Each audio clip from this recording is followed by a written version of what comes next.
for Peace project, or the important thing to recognize, and I thought Perry and Omer and the others actually did a really good job of describing the symbolism of the umbrella. So I think that was actually very appropriate for today. It is hopefully one of many events that the group will be doing in the future. There is a great deal of symbolism associated with both in terms of protection and collection, I think, like Perry was mentioning. The concept of Umbrellas for Faith was actually inspired by a gentleman named Matt Lamb, who actually came up with a concept called Umbrellas for Peace.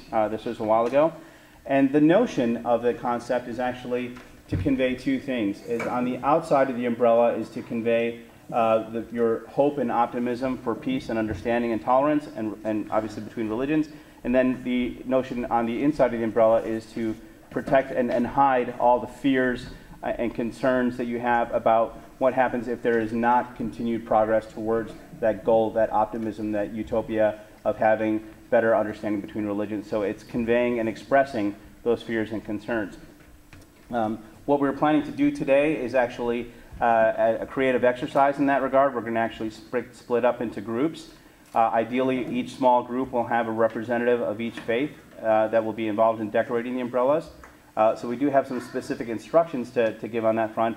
And then we're actually going to have a march whereby these young men, in conjunction with all of you who help out with the umbrellas, will have the ability to go on a march and express in the community part of what we feel we've been sharing and accomplishing today. So with that in mind, can you come on up here, Susan? Let's talk a little bit about the logistics of the effort. Thank you. Hi, thanks. Hi, I'm Jake's mom, and I just want to say that watching them work together over the past 6 months has been a wonderful experience. Every one of these young men has done a terrific job, and as a group, they've done a fantastic job. So I want to thank them for this great program today.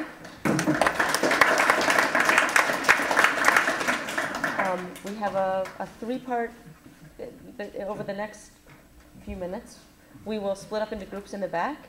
We would request that you do mix up, as was mentioned, so that if you could find some people you haven't met before and you might want to work with, that would be great. If the girls could take one side and the boys another, adults wherever you would like, that would be terrific.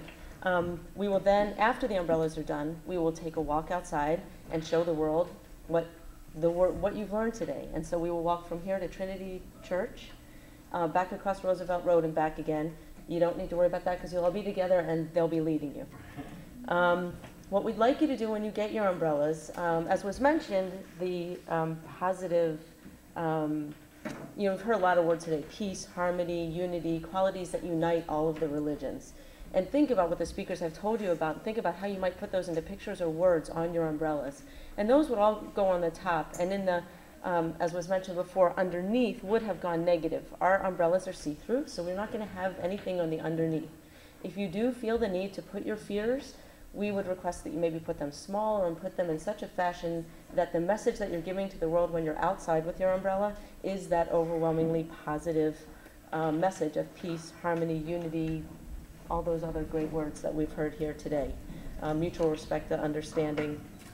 What am I leaving out? So we want you to divide up in the back. There'll be some adults in the back to help you divide up into groups.